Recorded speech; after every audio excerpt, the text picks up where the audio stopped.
Okay na. Praise. Ayan, isang mabiyaya, mapagpalang umaga po sa ating lahat. At ito po yung araw na lagi nating kinasasabikan. This is our happy hour. Amen po ba? This is the best day na hinihintay natin lagi sa Lord. Ano po? Yung nakakatagpo natin siya sa bawat oras ng ating buhay. We have to give to the Lord the glory due to His name. Walang ibang dapat purihin, dakilain at bigyan ng parangal sa umagang ito kung hindi ang ating dakila at tapat na Diyos. Because worshiping the Lord, this is the real beauty of holiness. No? We are expressing our love, we are expressing our thanksgiving sa umagang ito, sa tapat, mabuti at dakilang Diyos sa buhay natin. Kaya isang napakagandang umaga po sa ating lahat at welcome po ang bawat isa sa gawain ng Panginoon. We will start sa ating pagsamba sa Lord. Yung mga team bahay, welcome po at gather your family. Iwanan lahat ng mga ginagawa sapagkat ito ang araw ng pagliligtas ng Diyos. Ito ang araw ng ating pagsamba sa Diyos. So tayong lahat ay tumayo. Yung mga church na to, tayo pong lahat ay tumayo. Iwanan ang lahat. And tayo po ay makikipagniig sa ating Diyos na tapat at mabuti sa umagang ito. We will give the best worship sa Lord, searching our heart. Magkaroon po tayo ng pagpapakumbaba at pagtitiwala na may gagawin ng Diyos sa ating kalagitnaan sa umagang ito. So, good morning po. We will sing our prelude at patuloy po tayo magpasiyasat sa ating Panginoon.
namin sa diwa ng iyong makapangyarihang presensya, Ama.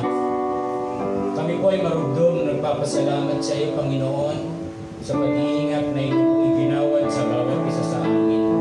Father, we thank you for making us strong, Lord, and also for making us able, O Lord, to be in your presence, O God. And Lord, we believe that we are cleansed by the mighty blood of our Lord Jesus Christ. And also we are covered by His precious blood, O Lord, sa umagang ito, Panginoon. That we are able, or we are enabled by you, O Lord, na kami ay matuto, makinig, magpahayag ng iyong banal na salita, Panginoon, sa umagang ito. And Lord, we are strongly believe, Lord, that you are in our midst, O Lord, sa gabing ito. And Lord, allow us, Lord, to declare your mighty presence in our midst, O God. Kung kaya't, Panginoon, sa umagang ito, we ask the leading of the Holy Spirit, as your word says in Acts chapter 1, verse 4, O Lord, that is the one that teach us, O Lord, sa mga bagay na aming gagawin as we are in your presence, O Lord. Father, Lord, dalangin namin, Panginoon, na hindi po mauna ang human knowledge or human thoughts, O Lord. But, Lord, we regards, O Lord, na manguna ka, Panginoon, sa amin sa umagang ito, O Lord. Tanging isipan lamang, tanging salita lamang ng aming Panginoong Jesucristo ang aming hinihiling na aming maibahagi, marinig at matutunan, Panginoon. O kaya't, Panginoon, nais naming malaman, Panginoon, ang mensahe, ang pakikipag-usap mo sa magbabahagi, Panginoon.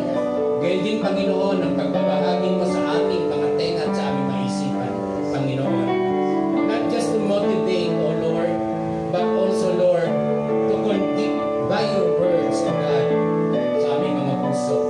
And we believe, Lord, dahil sa iyo, we have this eternal life. We are forgiven, O Lord.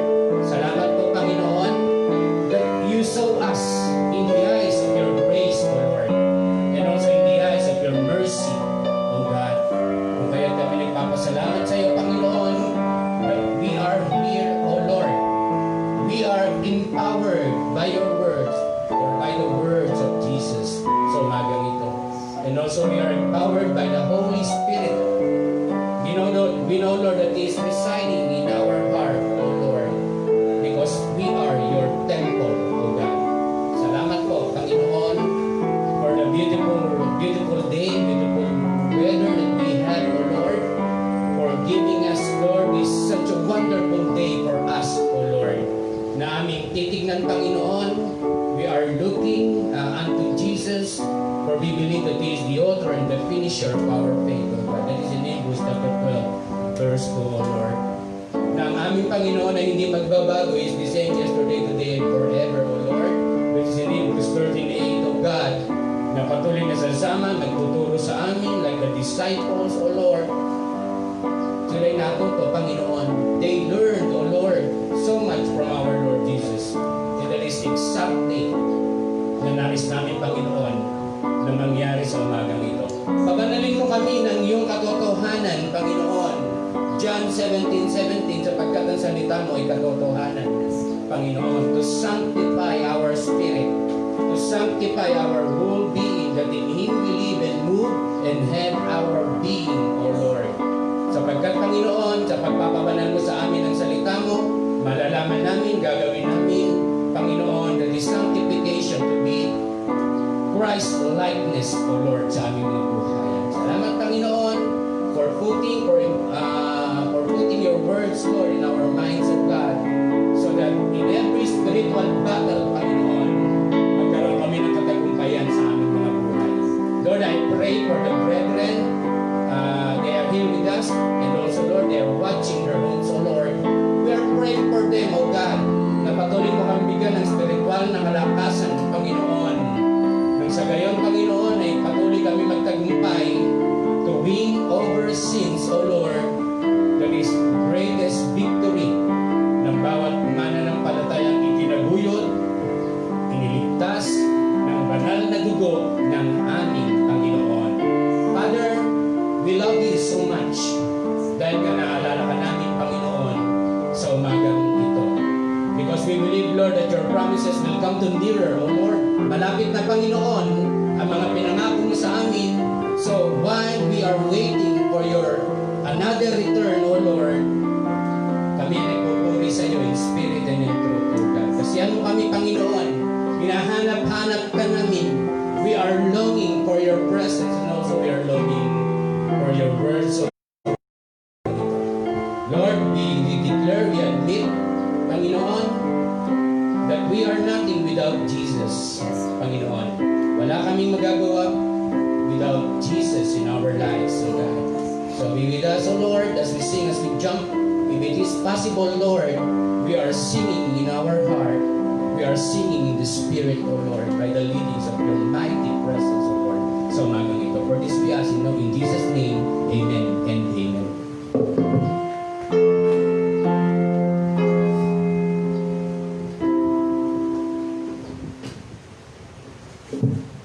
Sige po, manatili po tayong nakatayo. Ano po, bilang pagbibigay galang sa pagbasa sa banal na salita ng ating Panginoon, dito po sa Aklat ng Mga Awit, Kabanatang 105 may talatang 1 hanggang 6. Ganito po ang sinasabi ng salita ng ating Panginoon. Dapat na si Yahweh, ating Panginoon ay pasalamatan. Ang kanyang ginawa sa lahat ng bansa ay dapat ipaalam. Siya ay purihin, handugan ng awit, ating papurihan. Ang kahanga-hangang mga gawa niya ay dapat na isaysay. Verse 3, tayo ay magalak, yamang lahat tayo ay tunay na sa Kanya. Ang Kanyang pangalan, ang pangalang banal na napakadakila, lahat ng may nais maglingkod kay Yahweh ay dapat na magsaya. Amen. So tayong lahat, gusto nating maglingkod sa Diyos. So ano man yung ating mga pinagdaraanan, let us set aside at tayo ay magsaya sa presensya ng ating Panginoon. Verse 4, siya ay hanapin at ang kanyang lakas ang siyang asahan. Siya ay hanapin upang mamalagi sa kanyang harapan. Ating gunitain ang kahanga-hanga niyang mga gawa, ang kanyang paghatol, gayon din ang kanyang ginawang himala. Ito'y nasaksihan ng mga alipin, anak ni Abraham, ganon din ang lahat ng anak ni Jacob na kanyang hinirang. Amen! Sa umagang ito, ang ating gagawin, ano yung sabi doon sa binasa natin? Gugunitain natin yung kahanga-hangang ginawa ng Diyos sa ating mga buhay. We are alive. Amen. Maaari yung iba po sa atin, nag-struggle tayo sa sakit, but God allows it for us to increase our faith and receive the miracle that comes from our God. Because all things is possible to our God. Amen po ba? Yun lang tumayo tayo rito ay isang himala na ng Panginoon na nakakatagpo natin siya sa ating pagsamba. So, let us give the best to worship. Let us give the best honor sa umagang ito sa ating Diyos na dakila at sa ating Diyos na mapagpala. Isang mabiyaya at palang umaga po. Are you ready? Team Bahay, are you ready to worship the Lord? Inay, are you ready? Unang-una si Inay kanina. Are you ready to worship the Lord? So itaas natin ang Panginoon sa ating kalagitnaan sa umagang ito.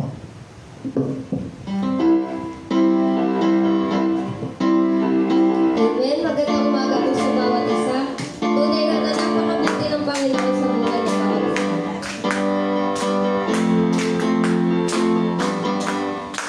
Kay buti ng Diyos, kay buti ng Diyos sa akin.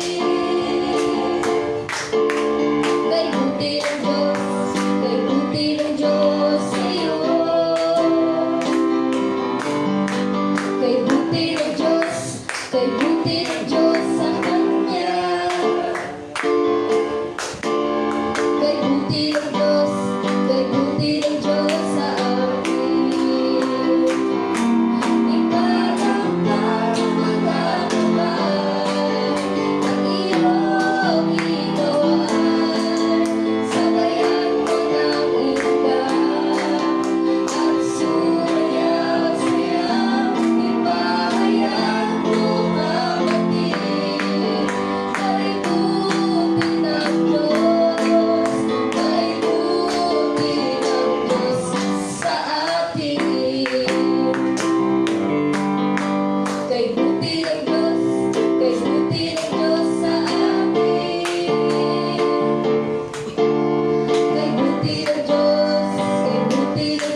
katulad, wala nang hihigit sa'yo. Wala kang katulad,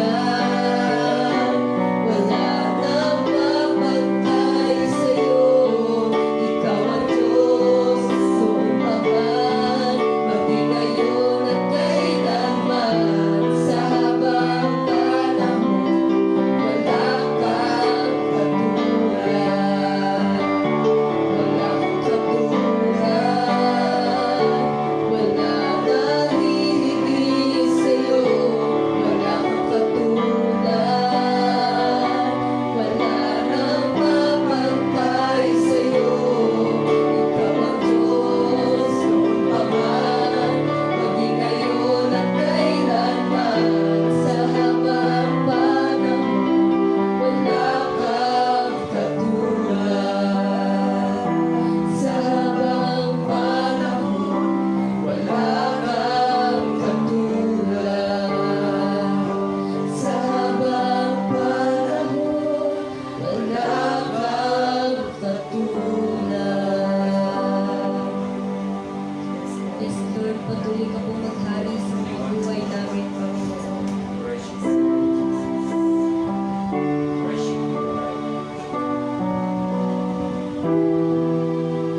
Amen. Isang mapagpalang umaga po sa bawat isa.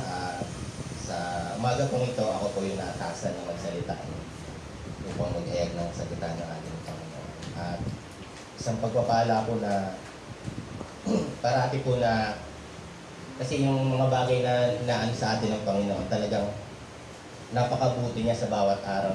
Isang pagpapala na talagang yung ganitong bagay, binibigyan niya tayo ng pagkakataon na aralin ang kanyang salita at hindi lang basta aralin, maibahagi pa sa ibang tao.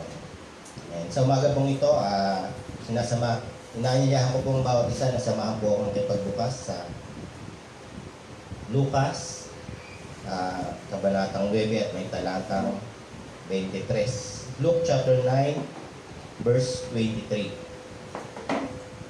Sabi po rito, at sinabi niya sa lahat, kung ang sino mang taong ibig sumunod sa akin, ay tumanggi sa kanyang sarili at pasanin sa araw-araw ang kanyang krus at sumunod sa akin. Mandali po tayong manalangin. Ama naming Diyos na dakila sa lahat sa umagang ito, Panginoon, ay patuloy ka namin pinupuri, dinadakila ang iyong pangalan, at muli sa umagang ito, Panginoon. Salamat sa pagkakataon bigay mo sa akin na maihayag ang iyong salita, Panginoon. I pray, Panginoon, ang mensahe nito ay patuloy na maging kalakasan sa bawat tao makakarinig, Panginoon. At wala akong ibang nais, Panginoon, mabigyan ka ng katulihan, mabigyan ka ng kaluwalhatian, Panginoon, sa mensahe ito. Lord, sa umagang ito, God, basbasan mo yung mga salita at nawa maging turning point ito, Panginoon, ng aming buhay, God. Kaya Lord, sa umagang ito, tunay na napakadakila mo, God, sa aming buhay. Purihin ka, Ama, dakilain ka, O Diyos, sa aming mga buhay. Kung aming samot dalangin sa makapangyarihan pangalan ng aming Panginoon Yesus. Amen and amen. And sa umaga pong ito, wala po akong ibang nais na i-desire, no? Wala pong ibang nais na i-heg sa atin kung paano natin magagawang maglingkod, sumunod ng tahasan sa ating Panginoon, because serving God is the purpose of man. Kung hindi po tayo nilikha ng Diyos para nagkaroon lang ng sariling pamilya, hindi tayo nilikha ng Diyos upang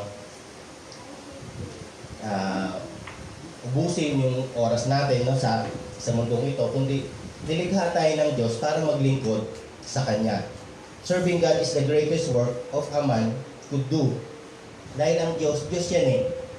No, kumbaga, siya yung pinakamataas, no? He is the supreme being, He is the Almighty. Kaya, kung gagawin natin yung paglilingkod sa Kanya, dahil pa natin, no, yung naglilingkod sa hari, sa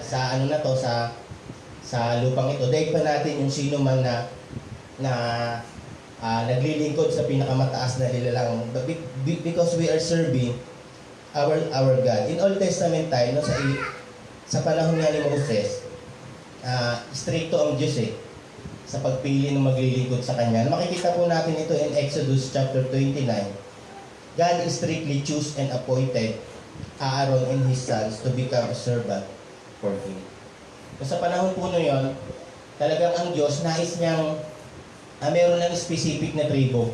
No, ito nga yung mga Levita, makikita natin ito in Exodus 29, na hindi lang siya basta pinili, talagang ito yung tribo na talagang ninais lamang ng Diyos na maglingkod sa Kanya, na sumunod, no, naggumawa ng mga pamantayan, no, na nahuukol sa kanyang templo. Ngunit sa panahon po natin, no, sinabi nga ng Panginoon, nung ipakilala na ang kanyang anak, ipakilala na ang Misaya, ang Diyos mismo nagkaroon siya ng invitation, no, sa ang ating Panginoon. Nagkaroon siya ng invitation na kung sino yung sumunod, ang nais maging lingkod ng ating Panginoon, open na para sa lahat. Kaya nga malaya tayong nakakatayo malaya tayong nakakapaghayag, malaya tayong nakakapaggawa, no, sa mga gawain ng Panginoon. Dahil hindi na ito strict sa isang tribo. In general na para sa atin ng lahat. So to follow in serving God was open to all by our Lord Jesus Christ. Makikita nga natin ito sa mga talatang yan. No, everyone are invited to follow the Lord and serve God. Wala na siyang tinatangi. Na hindi na siya nakapokus dun sa mga Levita, hindi na siya nakapokus sa Israel. Hindi nakapokus na siya sa bawat taong may nais na sumunod sa Kanya. So gayon din ang pagsunod at paglilingkod sa Panginoon. Bagamat ang pagsunod at paglilingkod sa Panginoon ay para sa lahat, ay nang may nais, our Lord Jesus Christ set some requirement before obeying and serving Him. Doon nga sa talata, makikita natin doon na nais mo o nais mo. Pero may mga bagay siyang binanggit kung paano tayo makakapaglingkod sa Kanya ng tahanan. So sa umaga pong ito, pag-aralan po natin no, yung nais ipabatid sa atin ng ating Panginoon. So balikan po natin yung talata in Luke chapter 9 verse 23. Sabi nga doon, if anyone desires to come after me. Ito po yung unang-una. Kung ibig nino mang sumunod sa akin. Ito po yung una, we must have the desire. Na napakalina po na sinabi ng ating Panginoon, yung desire na sumunod. Because desire, ito po yung passion, no? Yung masidhing nais natin. No, desire, ito po yung, kumbaga kakambal na to ng sincerity o yung nais na gawin, ibig. Desire is very important when obeying God because we should have the desire to follow God.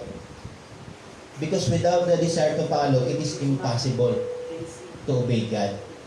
No, napakahalaga po nung desire kasi sa buhay nga natin, pag hindi mo gusto yung isang bagay, hindi mo halos papansinin eh. No, kung hindi mo gusto yung isang tao, hindi mo halos kakausapin eh.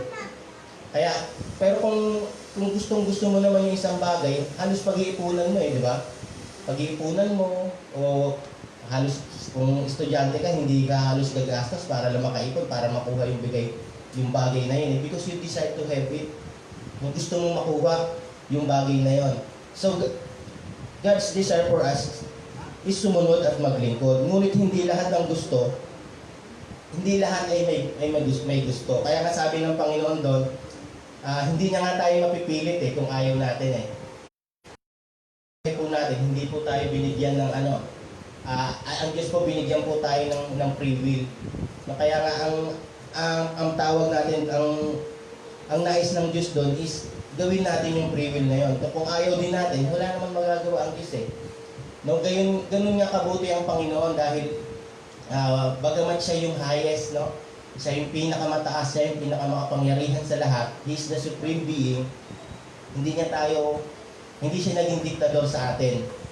Hindi siya kumbaga sa isang mamumuno, hindi niya tayo binibigyan ng pamantayan susi para talagang susunod lang tayo. Kasi sa totoo lang po, sa buhay ng tao, marami ng tinatawag, ngunit ayaw pa rin sumunod eh. No, marami ng example po, no? Sa buhay po ng tao, naniniwala ko, ilang beses niya na tayong pinaalalahanan. Ilang beses niya na tayong ninais na sumunod sa Kanya. Ngunit yung tawag dito, yung pagtugon natin, nawawala. Sa buhay nga ng isang tao, naniniwala ko ang Diyos gagawa ng paraan para makakilala ang bawat tao sa Kanya. No, kasi ito yung layunin ng ating Panginoon, yung makakilala tayo sa Diyos.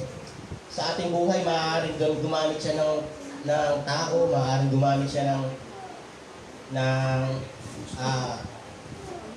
paraan o even sa para makakilala tayo sa Panginoon. Ngunit ang tanong, kung kailan tayo tutugon? God is patiently wait for us to come to Him. No, ganun kabuti ang ating Diyos, hindi niya tayo dinidiktahan na ito na yung oras, ito na yung araw, sumunod ka. Ang nais ng Diyos, magkaroon tayo ng desire. No, inaantay ng Diyos kung kailan tayo magkakaroon ng desire na sumunod sa Kanya. Ito po yung number 1 na kailangan natin. No? Ganyan kabuti ang Diyos kasi hindi niya tayo kinokontrol. Kumbaga, binibigyan niya tayo ng oras, ng panahon kung kailan tayo magkakaroon ng desire na sumunod. Pero ang tanong kasi, kailan ba tayo susunod? No, wag naman sana dumating sa panahon na yung ipin natin mula dito hanggang sa kabilang gilagid is detachable na, no? Pag sinabi kong detachable, parang postizo na yan, no? Wag naman sana dumating sa panahon na pasintabi mo, no? So, Naidagdag ko lang po. Huwag naman sana dumating sa panahon na 3 na yung paa natin. Nangyayari po yun, 3 na po yung paa. Paano? Yung isa may pangkod na eh. Yung iba may saklay na eh. Kasi yun po yung panahon na sa buhay nga po ng isang tao, talagang ako naniniwala, ang Diyos tinatawag tayo sa kalakasan natin. Ang Diyos, naglalatag siya ng pamantayan o naglalatag siya ng paraan makakilala tayo sa Kanya. Sa panahon ng kalakasan natin, kasi alam ng Diyos marami pa tayong kayang gawin para sa kapurihan niya. So God wants us to desire na sumunod sa Kanya, hindi doon sa panahon na wala na tayo halos maibabalik sa Kanya, no? Kaya sa umaga pong ito, talagang ito po yung time na kailangan natin i-desire yung mga bagay talaga na para sa Panginoon. Sabi nga dito, every achievement begins by desiring it. Na ang isang doktor po, no? Tulad nga ng isang doktor, bago pa man niya mag-enroll ng pagiging doktor niya, alam niya na kung gaano kahirap yung daranasan niya pagdating sa pag-aaral. Pero dahil ginusto niya ng isang doktor o maging ng isang abogado, or even sa pulis na lang, meron po kaming sa pulis, talagang yung training pa lang for 6 months, no? Mahirap na. Pero dahil yung profession ng mga yan, ginusto nila yan, nakuha nila. Because they decide to. Yung mga bagay na yan, no? Yung nga yung mga bagay na yan, ganun mang kahirap na kamtin sa mundong ito, nakuha nila dahil ginusto nila, dinesire nila. So ito po yung desire, ninanais ng Diyos sa atin, no? Maging si Apostol Pablo nga, became an apostle to Gentiles dahil ginusto niya. Si Pablo po, isa po siyang Hudyo, no, kumbaga dual citizen kasi siya, isa siyang Hudyo Romano. No, kumbaga si Pedro, ano siya parang nagpo-focus siya sa mga kapwa niya. Inuuna niya yung mga kamag-anak ng mga kalahi niya. Pero si Pablo po, isa sa desire ng puso niya is talagang lumaganap yung kaligtasan. Kaya nga, sa Bible po, maano po natin doon na in-address siya na apostle to Gentiles. Kasi sa puso niya, alam niya yung kaligtasan hindi lamang para sa Hudyo, hindi lamang para sa Romano. Kaya sa buhay po ni Pablo, binigay po sa kanya yun, yung title na yun na to become an apostle to Gentiles. So if we want to follow Christ and serve God, we must have the desire. Na unang-una po yun. Kaya nga yung desire na yun, mahalaga yun. Kasi kung ayaw mo, hindi mo gagawin eh. Kung ayaw mo, hindi mo mapapangyari yung mga bagay na yun. Kaya we must have the desire para gawin yung mga bagay na yun. Ito po yung unang-unang dapat natin gawin o magkaroon upang sundin ang ating Panginoon. In Genesis chapter 12, verse 1-5 nga, makikita natin doon na kung paanong tinawag ng Diyos si Abram. Abram pa siya dito kasi wala pa yung dito eh. Wala pa yung 12 tribes na ipinangako ng Diyos sa kanya. Sinabi ng Diyos sa kanya doon na naiwan niya yung kanyang magulang, pumunta siya sa lugar na ibibigay sa kanya ng Diyos. Yung walang hesitation. Na sumunod dinesire niya na sumunod sa ating Diyos. No, kaya nga ginawa siya ng Diyos na Father of many nations. Napangyari yung pangako ng Diyos sa kanya. Kasi hindi siya nag-hesitate, no? Yung desire niya na sumunod sa Diyos is nandoon lang, na hindi nawawala sa kanya. So ito po yung una, we must have the desire to follow our Lord. At pangalawa po, let Him deny Himself. Sabi nga doon, limutin yung mga bagay na ukol sa ating sarili. So mula pa man noon, no, hanggang ngayon, people are too busy doing personal things in life. Ito po yung isang bagay na talagang nagiging hindrance, no, nagiging sagabal sa atin, sa paglilingkod natin sa ating Panginoon. Doon na lang sa panahon ni Noe, no, makikita natin doon na isang pamilya na lang halos yung nakakaalala sa Diyos. Kaya nga, inutusan na si Noe na lumikha ng isang arko. Kasi yung tao na na yung oras niya, hindi na naibigay sa Diyos. And even the Sodoma and Gomorrah, talagang puro layaw na lang yung nangyayari ng panahon na yun. So even in this generation, lalo na sa modern natin, sa panahon natin ngayon, modern technology na. So pagising pa nga lang sa umaga, hindi pa nakakapagtanggal ng muta, cellphone na hawak eh. No, talagang halos maghapon, yun na lang yung ubos ng oras. No, may wifi pa. No, kaya sa buhay po natin, talagang yung oras kinakain sa mas maraming bagay. Yung ang tao na ubos ang panahon sa mga bagay na lumilipas. So we are so busy to earn money. Hindi man lahat, no, may pagkakataon na maghanap buhay. Lahat busy, no, karamihan busy para kumita. So we are so busy to build our earthly home. Minsan mas pinapahalagahan natin yung mga material na bagay, yung ating tahanan. Even we are so busy to manage business. No, yung iba halos mula Lunes hanggang Sabado, tapos yung kalahati pa ng linggo, no, puro business. No, hindi ko po minamasama yung mga bagay na yan. Pero ito po yung pinapakita natin na nagiging dahilan para yung oras natin, no, is mawala sa ating Panginoon. And even we are so busy to achieve ambitions in life. Na ito po yung mga bagay na makikita natin na talagang humahati sa mga oras natin sa Panginoon. Ito po yung mga bagay na ukol sa ating sarili. Minsan naiisip natin, Lord, nasa mundo kasi ito kaya mahalaga yung mga bagay na yan. Yes, alam ng Lord yan. Kaya nga, ang Diyos napakabuti niya eh. Our God knows that we need those things in our life. Napakabuti po ng Panginoon. Alam niya po yan. But what does it mean when Lord said, let Him deny Himself? Ang nais kong ipaunawa sa atin ng Panginoon, nang sabihin niya, no, limutin yung mga bagay na ukol sa ating sarili, it means that God should be our first priority. Hindi po masama yung mga bagay dito sa mundong ito, no, lalo na para sa pamilya mo, para sa sarili mo, ambisyon mo para umunlad ka sa mundong ito. Pero nais ng Diyos, unahin natin siya. No, sabi nga, God first before anything else. Ang nais po ng Diyos, mas higit natin siyang pahalagahan. No, mas higit natin siyang bigyan ng oras kaysa sa anumang bagay. Because if our priority in life are those things, are the things in this world, we cannot serve God. Kasi nagiging priority na natin yung mga bagay na lumilipas. Nagiging priority natin yung ambisyon natin. Yung iba nga, nakakamatayan na, no, para lang maabot yung nais niyang marating sa buhay. No, yun ba talaga yung true purpose ng buhay natin? No, because those things could become an hindrance of serving God. No, yun nga lang sa panahon na lumilipol na ang mga Israelita no? Si Achan lang eh. Mas pinahalagahan niya yung nasamsam nila kaysa dun sa utos ng Diyos na lahat sunugin. So anong naging dahilan? Hindi lang siya yung nilamang ng lupa. No?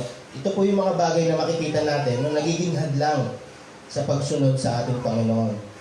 Kasi ang first priority natin is kumita ng pera, layaw sa buhay, no? Lalo na kung wala pa tayong pagkakilala sa Panginoon, talagang hindi natin siya bibigyan ng halos ng oras eh. Wala nga oras para mag-pray kasi wala tayong lubos na pagkakilala sa Kanya.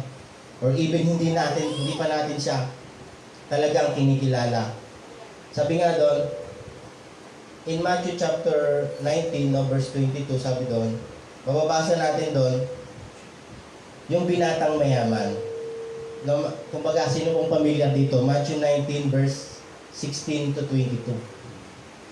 Ito pong binatang mayaman na to, ano siya eh, masugid siyang tagasunod ng Torah. O, kumbaga yung Pentateuch, yung utos na isinulat ni Moses sa tablet. Yung Mosaic Law. Masugid siyang tagasunod noon. Inisa-isa ng Panginoon banggitin sa kanya lahat ng nandun. Ginagawa niya. Ultimo dun sa pinakamaliit na detalye, sinabi sa kanya ng Panginoon, Lord, Guro, nagagawa ko po lahat ng bagay na yan. Ngunit sinabi sa kanya ng Panginoon, all-knowing ang Lord lumapit sa kanya, hindi naman nagpakilalang marangya, hindi naman nagpakilalang mayaman. Nung lumapit sa kanya tong tao na to, na talagang gusto lang sumunod sa kanya, nandun yung desire. Makikita natin sa buhay ng binatang mayaman na to, nandun yung desire. Gusto niyang sumunod sa Panginoon. Binanggit lahat ng Panginoon, nagagawa niya, nasusunod niya yung mosaic law. Isa lang sinabi ng Panginoon sa kanya, may benta mo lahat ng ari-arian mo, ipamahagi mo sa dukha, din sumunod ka sa akin. Pamilyar ba tayo anong ginawa? Yung binatang mayaman. Umuwi. Nakayuko, nalungkot. So ano po makikita natin dito? Na yung yaman po, posible po na maging hindrance para sumunod tayo sa Panginoon. Na mas pinahalagahan ng taong ito, yung kayamanan sa mundo. Na alam naman natin na bilang mananampalataya, time will come. Lahat to lilipas. Maging yung asawa mo, yung anak mo, ikaw mismo, alam mo sa sarili mo, may hangganan ka. Pero mas pinapahalagahan natin lahat ng bagay sa mundong ito. So nakakalungkot po doon sa buhay ng tao na yon, no, hindi niya nagawa, no, na ipamahagi, ibenta at ipamahagi sa dukha. At the worst pa nun, talagang hindi siya sumunod sa Panginoon. So when we decide to follow Jesus and serve Him, God will provide everything we need in our life. Ito po yung hindi nakikita ng binatang mayaman na ito. Na time po na mag-decide tayo na sumunod sa Panginoon, ibibigay niya lahat ng kailangan mo. Well proven po yan. Sa buhay po ni Pablo, nung time na siya sumunod sa Panginoon, mula sa pagpalipat-lipat niya ng lugar at nakakapag-build siya ng church sa bawat lugar na kanyang pinupuntahan, hindi po siya pinabayaan ng Diyos. Hindi po siya pinabayaan ng Diyos. Ultimo sa kakainin niya, sa kalalagyan niya, no, sa mga taong pinakilala sa kanya ng Diyos para may tuluyan siya, hindi po siya pinabayaan ng Diyos. Doon po natin makikita na ang Diyos po, no, na time na mag-desire tayo na sumunod at gawin natin yung mga bagay na nais niya, hindi niya tayo pababayaan. No, lalong-lalo na po sa ministry. That our God, sabi nga doon in Philippians 4:19, that our God shall supply. No, shall supply all our need according to His riches and glory sa pamamagitan ng ating Panginoon. So wag po tayong mag-agam-agam, no? Wag po tayong mabalisa na kung paano susunod tayo sa Panginoon, magagawa pa rin natin i-priority yung mga sa mundong ito. Wag po tayong mabalisa kasi ang Diyos po gagawa ng paraan para ma-provide yung needs natin, no? Natutuwa nga ako sa way ng Lord sa panahon na to. Hindi nga natin alam na sa totoo lang po kung kailan po nagkaroon ng COVID, hindi sa Diyos ko ang kapurihan. Mas nararamdaman ko mas naging maaluan ng buhay. Kasi ang Diyos nakikita kung paano kang mas kakapit sa Kanya. Nakikita niya kung paano yung desire ng puso mo. Nung makikita nga natin sa buhay nila Jelo nila Pastor Jelo na hindi natin alam kung paano niya ibabalik sa atin yung mga bagay na patuloy ito nga yung bagay na patuloy ko na kay tita, yung you cannot outgive God. Kasi sa totoo lang, oras lang naman ang hinihingi sa atin ng Diyos. Hindi yung material na bagay sa mundong to. No, hindi yung mga bagay yung offering natin, no? Kailangan natin yan to lumaganak, no, maayos yung church natin, yung sa mga provisions na kailangan sa paglilingkod, kailangan yan dito. Pero ang pinaka-kailangan natin is yung oras na ibigay natin sa ating Panginoon. Ito po yung makikita natin sa buhay ni Pablo. Sa buhay nga ni Pablo, hindi niya nakahalos nagawang magkaroon ng sariling pamilya. No, kasi nung naglilingkod siya sa ating Panginoon, nakita niya yung true purpose of life. Nakita niya yung layunin talaga ng Diyos sa kanya. Kaya maging yung sarili niyang buhay, no, yung sarili niyang personal niyang buhay, talagang hindi niya na binigyan ng halaga. Kaya nga, makikita natin doon, talagang nagdire-diretso si Pablo sa paglilingkod sa ating Panginoon hanggang sa kamatayan. Kung sa material na bagay, ay ayaw ng Diyos na ipagpalit siya. Pangalawa po, pati po sa kapwa.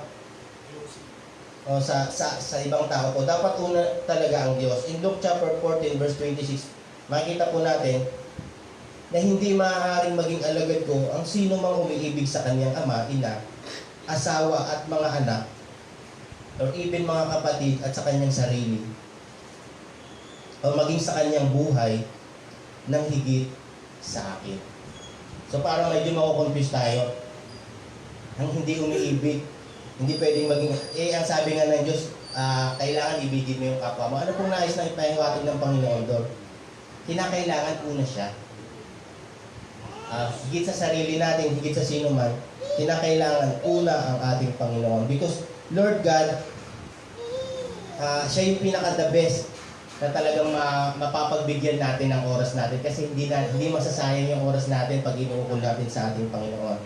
Kaya nga, yung pinakamahalagang utos in Matthew chapter 22, no, 37, sabi doon, ibigin mo ang Panginoon mong Diyos ng buo mong puso, ibigin mo ang Panginoon mong Diyos ng buo mong kaluluwa at buong pag-iisip.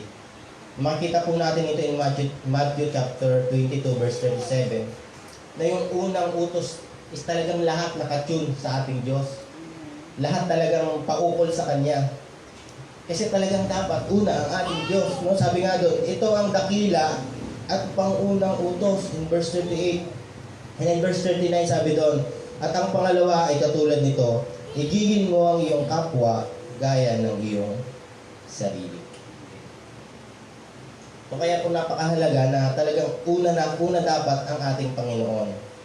Kasi ito yung bagay na nais ng Diyos para sa atin. And the greatest example of let Him deny Himself, wala na po tayong ibang makikita sa Bible niya, kundi ang ating Panginoon mismo. Kumbaga hindi niya inisip yung kalagayan niya, hindi niya inisip yung kanyang sarili. In Philippians chapter 2 verse 6 to 8, sabi nga doon, no, bagamat kapantay siya ng Diyos hindi siya na magpumilit na manatili kapantay ng Diyos. Bakit sinigod niya yung pagka-Diyos niya at nabuhay pa nga bilang alipin. No, at hindi lang yun, sumunod pa siya hanggang sa krus, hanggang sa kamatayan sa krus. So wala po tayong ibang makikita na talagang hindi inisip yung kanyang sarili, kundi yung pagsunod lamang sa ating Ama, kundi ang ating Panginoon mismo, no? Ang ating Panginoon mismo. And sumunod po, and take up His cross daily. Na pagkatapos natin magkaroon ng desire, no, at limutin yung mga bagay na ukol sa ating sarili. And pangatlo po, we need to take up our cross daily. Kasanin araw-araw yung cross natin. So everyday living is an everyday task for God. No, yung araw-araw nating buhay talagang araw-araw na na kumbaga gawain para sa Panginoon. No, araw-araw na pagsubok o trials in life, maaaring problema, no? Family, ministry, no? Ito yung bagay na nais ng Diyos na pasalin natin araw-araw. So cross means responsibility. Responsibility to self, no? Having a good conscience, makikita po natin ito in 1 Peter chapter 3 verse 16. Yung mga kinukot ko po, isulat nyo na lang po and basahin nyo lang po ng pansarili. Nandiyan po yung mga bagay na yan. And responsibility to others, no? Maghayag ng salita ng Diyos, no? Responsibilidad din po natin yan bilang mananampalataya. Ito po yung cross natin daily. Matthew 28 verse 19 to 20. And even to God, no? Meron tayong layunin araw-araw, meron tayong purpose araw-araw, no? To praise, worship, adore God. At ito po yung pang-araw-araw nating gawain. Our daily life must base according to the will of God. No, kaya nga pasalin yung cross natin araw-araw, hindi lamang basta magliwaliw, no, hindi lamang basta gawin yung mga bagay sa pang-araw-araw natin na naubos yung oras natin sa wala. Sabi nga doon, sapagkat tinanggap ninyo si Kristo Jesus bilang Panginoon Sabi doon, mamuhay kayo sa paraang karapat-dapat sa Kanya. No? Ito po yun. Ang mapasan yung ating krus sa araw-araw patungo sa katagumpayan. Taking up the cross is the way of triumph. Nung pinapasa ng ating Panginoon yung krus, akala kasi ng iba, talunan eh. Yung pagpasa ng krus, akala ng iba parusa. Pero ang ating Panginoon, hindi nakikita itong parusa sa Kanya. Ngunit nakikita ito ng Panginoon bilang paraan upang mas kamtin niya yung the best, no, para sa nila lahat. Alam niyo po kung bakit ang Panginoon talagang yung desire niya na pasanin yun hanggang sa maipako siya. Kasi tayo yung nakikita niya. Tayo yung nagiging dahilan para yung pagpasan niya ng krus na yun hanggang sa Golgotha o yung sa bundok na bungo, tayo yung nagiging dahilan. So nawa, ang Diyos din ang maging dahilan natin upang magawa natin pasanin sa araw-araw ang ating cross. So Jesus Christ, in the way of salvation, is taking up the cross even to death. No, ang Panginoon nga, pinasan yung cross na literal eh. No, para lang sa atin eh. Hanggang sa kamatayan pa. In Matthew 11 verse 30, sabi doon, magaan ang pasaning ibibigay sa atin ng Panginoon.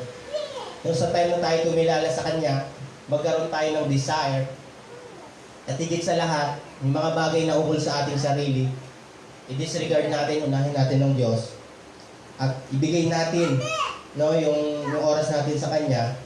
Magaan yung bibigay sa ating pasanin ng ating Diyos. No, masarap po kasi yung magkakaroon ka ng mga suliranin, pagsubok sa buhay, meron kang Diyos na masasandalan. No, ibang-iba po yung mentality na meron tayong Diyos na masasandalan kaysa sa talagang sa buhay natin, may isip natin dead end na. No, minsan naisip natin, kamuwat may na lang, mangyari na yung mangyari. Pero iba po ang tao na may kinikilalang Diyos. No, kumbaga gumagaan lahat no, ng mga bagay kasi meron tayong Diyos na kaagapay natin sa pagpasan sa krus na yan. Hindi po niya tayo binigyan ng burden. Bago sabi niya nga in Matthew 11:30, inano niya pa yan, inaalalayan niya tayo doon sa araw-araw nating buhay. No? Nilighten up niya pa yung burden natin. Sabi pa nga dyan, binibigyan niya pa tayo ng kapahingahan, hindi lamang ng ating katawan, kundi kapahingahan ng bawat nating kaluluwa.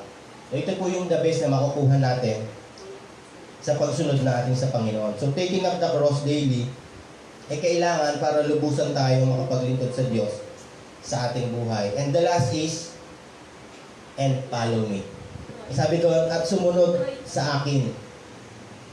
Pagkatapos natin magkaroon ng desire, limutin yung mga bagay sa sarili natin, mga earthly things, or even ambitions natin, para maglingkod tayo sa Panginoon. Pasanin yung krus natin araw-araw. Ito yung 3 basic requirement na ipinakita sa atin ng Panginoon. Doon pa lang yung sinabi, sumunod sa akin. Basic na basic lang po kasi yung sinabi natin, Panginoon. And then yung huli, sumunod sa Kanya. So Christians are called followers of Christ. No, kaya sinabing mga Kristiyano kasi tagasunod ni Kristo. So obeying Him must be our first priority. Obedience is the key for every commandments of God.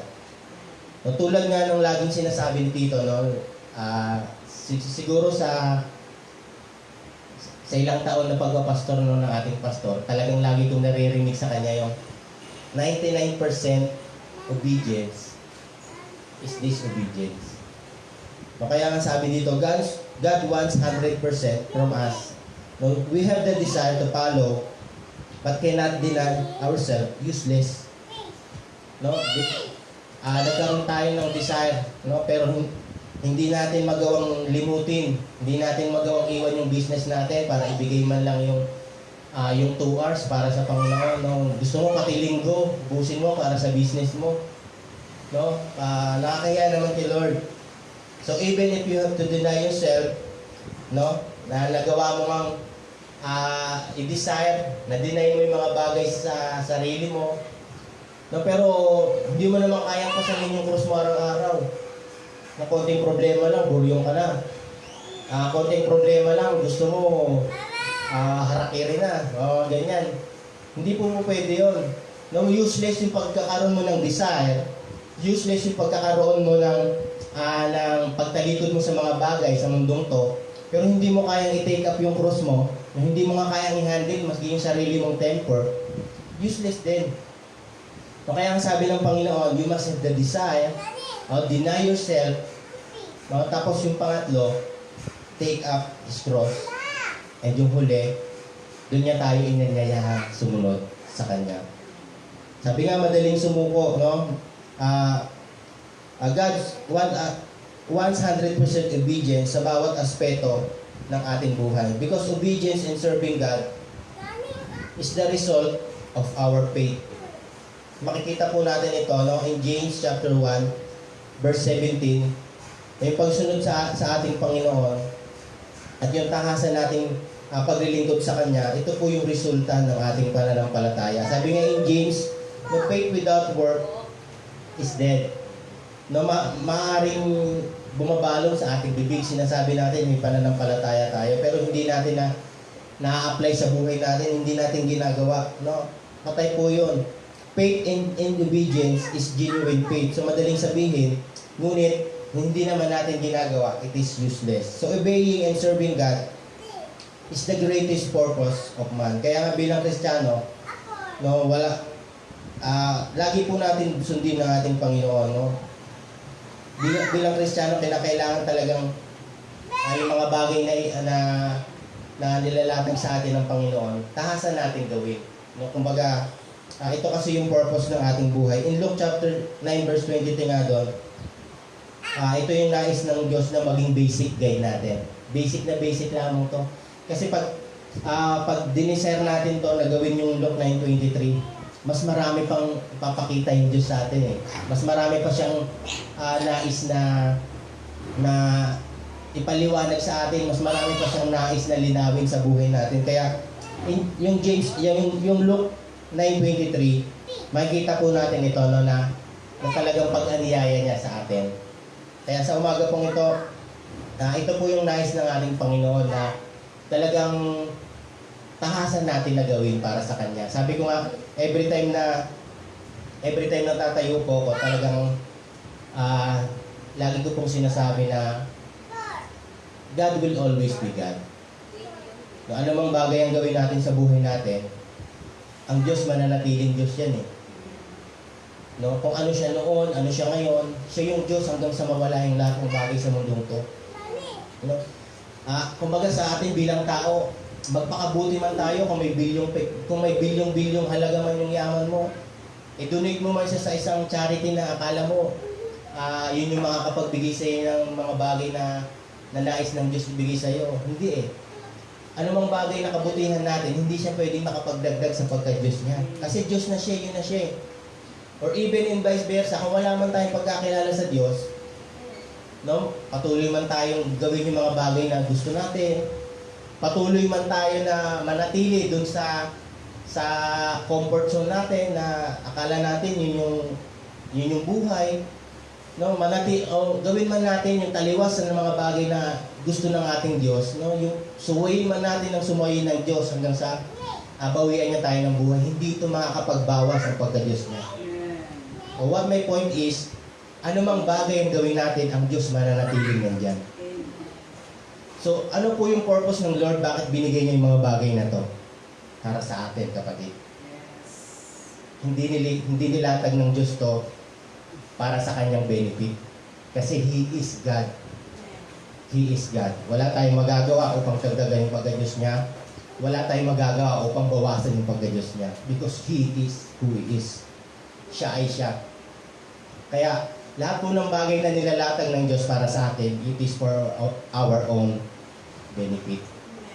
Kasi nakikita ng Diyos ang tao. Pag walang pagkakilala, pagsunod, nakikita niya yun sa inaharap. Alam naman natin kung saan tayo papatungo. Alam ng Diyos kung saan possible na pumunta ang tao kung hindi niya susolusyonan yung mga bagay na nasira sa pamamagitan ng kasalanan. Nakita ng Diyos yon. Kaya lahat ng bagay na binibigay niya sa atin, para po sa atin. Kaya wag sana nating sayangin yung dinidesire ng Diyos na ibigay sa atin. Yung buhay na walang hanggan, yung matiwasay na buhay sa mundong to, no, yung buhay na talagang nakaano sa Kanya, nakatune. Kasi hindi po to para sa Diyos. Kasi sino ba naman tayo para sa harapan ng ating Panginoon? No? Let us reflect our life. Sino tayo? Kaya sa umaga pong ito, nais ng Diyos na ma-realize sino tayo sa Kanya.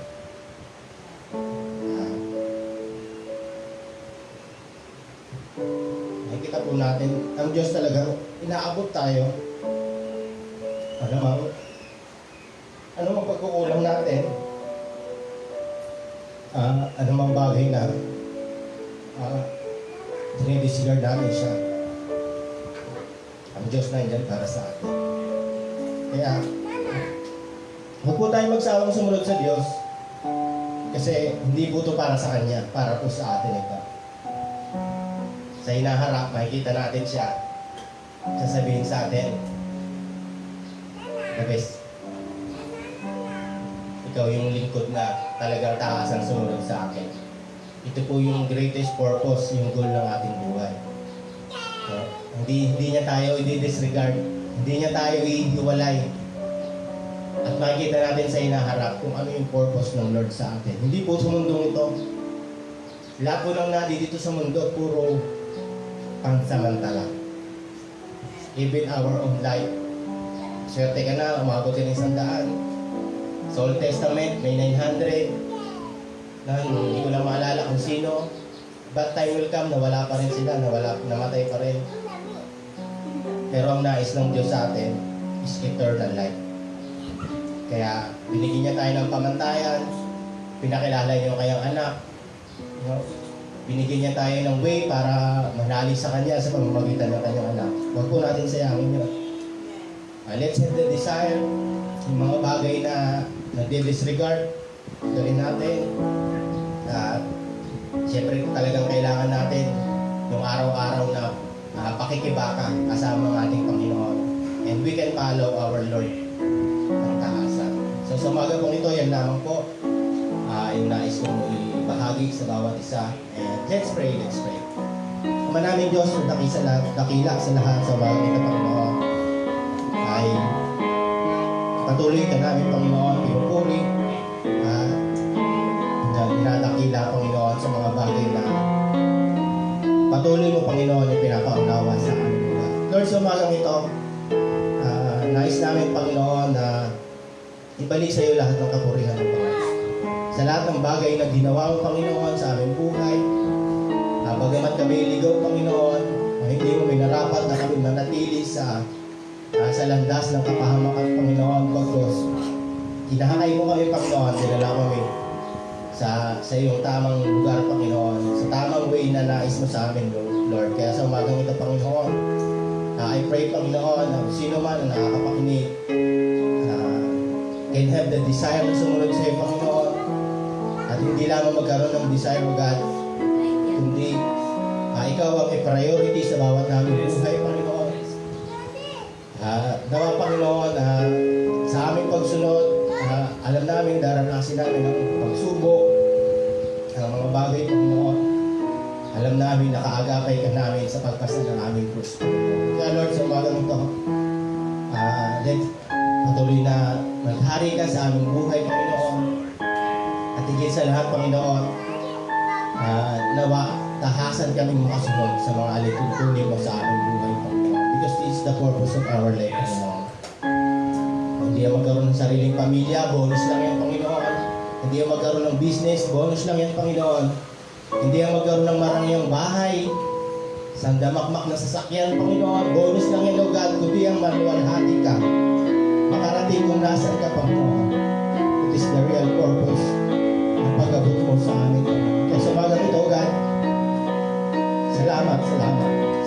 Purihin ka, Ama, dakila ikaw, Diyos, sa umaga ito. Ito po ang aming samot dalangin sa makapangyarihan pangalan na aming Panginoong Isus. Amen.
dumako sa ating close.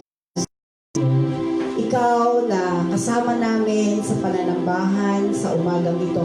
Ikaw na nasa tahanan, makikiisa sa gawain ito. Tayo susunod sa Panginoon. Napakahalaga po na sa ating pagsunod, meron po tayong pagsisisi. Kasalanan, na ma-restore yung ating relationship sa Lord sa umagang ito. Kaya kapatid, ikaw na kasama namin, marami po akong nakitang mga pangalan na first time na nagwa-watch. Ano po? Gusto kong sumunod ka sa akin sa isang panalangin ng pagtanggap sa ating Panginoon. Because we want to follow God. Amen ba? Ang gusto natin, ma-fulfill yung purpose ng Lord sa ating buhay.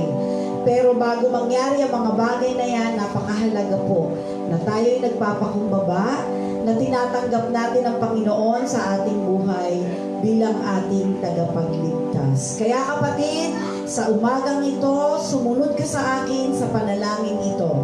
Panginoong Hesus, tinatanggap kita bilang aking Panginoon at aking tagapagligtas. Wala akong ninanais sa aking buhay kung hindi ang sumunod sa iyong kalooban. Kaya sa umagang ito, ako po ay nagpapakumbaba. Inaamin ko, Panginoon, na ako'y nagkasala sa iyo, O Diyos. Patawarin mo po ako, Panginoon. Pumasok ka sa aking puso. Tinatanggap kita bilang aking Panginoon at aking tagapagligtas. Mula sa oras na ito, Panginoon, patuloy kong tinatanggap ang iyong kaloob sa akin. Isang buhay na walang hanggan sa iyong piling. Salamat, Ama, sa iyong regalo. Salamat sa iyong mga salita. Salamat, Panginoon, sa oras na ito, sapagkat ikaw ay namatay sa krus. Inalay mo ang iyong buhay upang ang aking kasalanan ay mapatawad sa harapan ng aming Ama sa kalangitan. Salamat po, Diyos. Ako'y nananalig at nananampalataya sa iyo. Sa oras na ito, sinusuko ko sa iyo ang aking buhay. Ikaw na ang aking Panginoon. Ikaw na ang aking Hari. Isulat mo po ang pangalan ko sa aklat ng buhay. Tinatanggap kita bilang Diyos na aking tagapagligtas. Amen and amen. Sige po, manatili tayong nakatayo. Atin pong itaas ang ating kamay sa ating makapangyarihang Diyos. Tayo po ay manalangin. Panginoon, salamat po sa iyong dakilang mensahe na inihayag sa amin. Tunay nga, O Diyos, na ang mga bagay sa mundong ito ay temporary lamang. Ang aming mga tinatangkilik ay pansamantala lamang. Ang bawat desire ng puso namin sa mundong ito ay pansamantala lamang. What really matters most, O God, in our life is to serve you, to follow you, to take up the cross and obey you, O God. Kaya sa umagang ito, Panginoon, anuman ang aming pinagdaraanan sa buhay, maging ito man ay kahirapan, alam namin, O Diyos, na Ikaw ang Diyos ng pagpapala. Maging ito man ay kasakitan, nananalig at nananampalataya kami, Panginoon, na Ikaw ang Diyos na nagpapagaling ng bawat naming karamdaman, na Ikaw ang Diyos na naghihimala sa aming mga buhay. Lord, kung kami man ay nakakaranas ng mga pagsubok na nagbibigay ng kahinaan sa aming mga puso, nananatili kang Diyos na nakaupo sa iyong trono, hindi ka nagbabago. Ikaw ang kapayapaan ng aming mga puso. Ikaw ang kagalakan ng aming mga puso. At sa iyong banal na presensya, nasusumpungan namin ang kapahingahan at kagalakan. Lord, sa umagang ito, marami ang nagdirimdim sapagkat nawalan ng minamahal sa buhay. Let your comfort be upon every family that is grieving this morning, O God. And let the peace and the joy in their heart be restored in the mighty name of Jesus. And as we receive this morning, Lord God, your promises, as we receive, Lord God, help us, Lord, to sacrifice ourselves as a living sacrifice, holy and acceptable unto your feet, O Lord Jesus. Kaya sa umagang ito, nawa ang iyong plano, ang iyong mga salita ay patuloy na ma-fulfill sa buhay ng bawat isa sa amin. Na masumpungan namin na sumusunod, lumalakad sa iyong harapan, Lord God, na patuloy kaming nakatingin sa mga bagay na inihanda mo sa amin, na patuloy kaming maglilingkod in every season of our life, O God, in sicknesses, in health, O God, sa kahirapan, sa kasaganahan, mananatili kaming naglilingkod at sumusunod sa iyo, Panginoon. Pagpalain mo ang bawat tahanan sa umagang ito, pagpalain mo ang bawat pusong napapagal, pagpalain mo ang bawat isa na nakikinig ng iyong mga salita sa umagang ito. Salvation has come to every family this morning. Fill every home with the presence and the power of your word of salvation. For this we pray in Jesus' name. Amen and amen. Isang mabiyaya at mapagpalang linggo po sa ating lahat. Obey